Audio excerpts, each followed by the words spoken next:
Hello বন্ধুরা, welcome back to my channel. তো কেমন আছো সবাই? আশা করছি সবাই খুব ভালো আছো।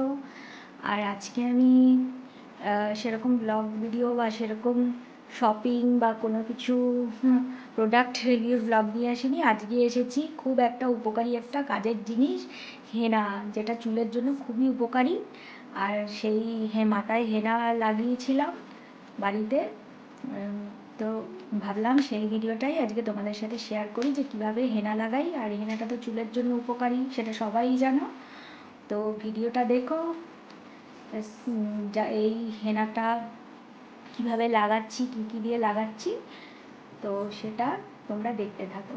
তো এই যে দেখতে পাচ্ছ, দেখালাম তোমাদেরকে পতঞ্জলি কেশকান্তি হেনা আমি নিয়ে নিয়েছিলাম। তোমরা যে কোনো হেনার বা মেহেন্দির গুঁড়ো পাউডার নিতে পারো। আমি কিন্তু সেটাকে আগের দিন রাত্রেবেলা ভিজিয়ে রেখেছিলাম বাটিতে চায়ের লিকার দিয়ে। তো সেটা আর ভিডিও করিনি, সে তখন রাত্রেবেলা শোবার আগে গুলেছিলাম, তো মনে ছিল না। তারপরে গুলে রেখে দিয়েছিলাম ঢাকা দিয়ে। তারপরে এই পরের দিন যখন লাগানোর আগে, মানে ঘন্টাখানিক আগে, এই সব জিনিসগুলো আবার হেনার মধ্যে দিয়ে মিক্স করে নিয়েছিলাম। তাহলে হেনার উপকারিতা, গুণগুণ আরও বেড়ে যাবে। তো এই দেখো, হেনাগুলোর মধ্যে আমি দিয়ে নিলাম 1 চামচ মতো অ্যালোভেরা জেল। আমি পতঞ্জলিরই অ্যালোভেরা জেল নিয়েছি, তোমরা অন্য কোনোও নিতে পারো বা ফ্রেশ অ্যালোভেরা জেলও নিতে পারো। আর এই দেখো, দিলাম একটুখানি তেল। আমি একটুখানি নিলাম এই যে ছোট্ট এই তেলটা, আলমন্ড তেল, কী বলে এটা, বাজাজ আমন্ড তেল না কি, ওইটা।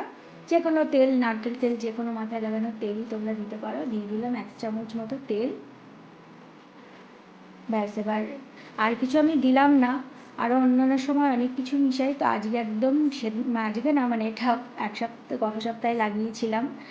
তো ভাবলাম আজকে আর বেশি কিছু দিলাম না, কারণ আমার কাছে বেশি সময় ছিল না।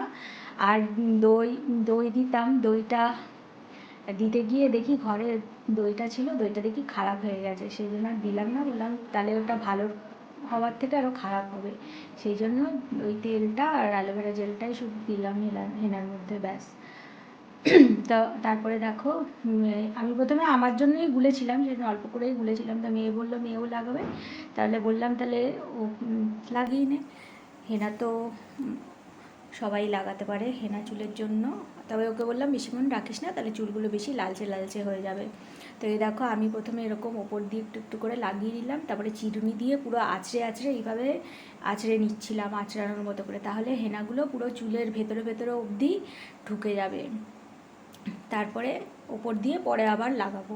প্রথমে আগে এরকম করে লাগিয়ে নিয়ে পুরো চিরুনি দিয়ে আঁচড়ে নিলাম। তো এই দেখো, হেনাগুলো পুরো তাহলে চুলের গোড়া অবধি আর ভেতর ভেতর অবধি ভালো করে ঢুকে যাবে। এইভাবে আমি আঁচড়ে আঁচড়ে লাগিয়ে নিলাম। তারপরে চুলগুলোকে কিন্তু আমি একটু একটু ভাগে ভাগ করে নিয়ে, সেরকমভাবে আমি ভিডিও করতে পারিনি, কারণ যেহেতু আমার ফোনটা রাখার জায়গা নেই, সেই জন্য আমি হাতে ধরেই, মানে যতটুকুনি পারছিলাম ভিডিও করছিলাম। তো ওইভাবে তো এক হাত দিয়ে লাগাচ্ছিলাম, আর এক হাত দিয়ে ভিডিও করা তো যায় না। তবুও যতটুকুনি পারলাম, আর মুখে যেটুকুনি বলে দিচ্ছি তোমরা বুঝে নাও। এই দেখো, এইভাবে আমি আঁচড়ে আঁচড়ে ওকে দিচ্ছিলাম। আর তারপরে এইভাবে আঁচড়ে যখন ভেতরে দেওয়া হয়ে গেছে, তারপরে এবার পুরো চুলের আগা থেকে, মানে গোড়া থেকে আগা অবধি ভালোভাবে আমি, যেহেতু ওর ছোটো ছোটো চুল, আর ব্রাশ দিয়ে প্রথমে লাগালাম। তারপরে কিন্তু আমি হাত দিয়েই লাগিয়েছিলাম, হাত দিয়েই ভালো হয়। তারপরে হাত, মানে চুলগুলোকে একটু একটু করে ভাগ করে নিয়ে, একটু একটু করে নিয়ে পুরো একদম ভালো করে চুলের মধ্যে লাগিয়ে নিয়ে, তারপরে আমি রেখে দিয়েছিলাম আর কি মেয়েকে। তারপরে আমিও লাগিয়েছিলাম। তো এই দেখো, এইভাবে আমি পুরো পুরো চুলে লাগিয়ে দিয়েছি ওকে এইভাবে। তারপরে যেহেতু ওই যে বললাম হাত দিয়ে লাগিয়েছি, সেই জন্য তারপরে আর ভিডিও করতে পারিনি। তো আরেক দিন যদি তোমরা চাও ভালো করে ভিডিও করব, মানে আমি করব আর মেয়েকে তাহলে বলবো, তাহলে তোমরা বুঝতে পারবে। তো এই দেখো কিভাবে আমি লাগিয়েছি, তবুও তোমরা দেখে তো নিশ্চয়ই বুঝতে পারছো। এইভাবে আমি লাগিয়েছি। ঠিক আছে বন্ধুরা, বাই।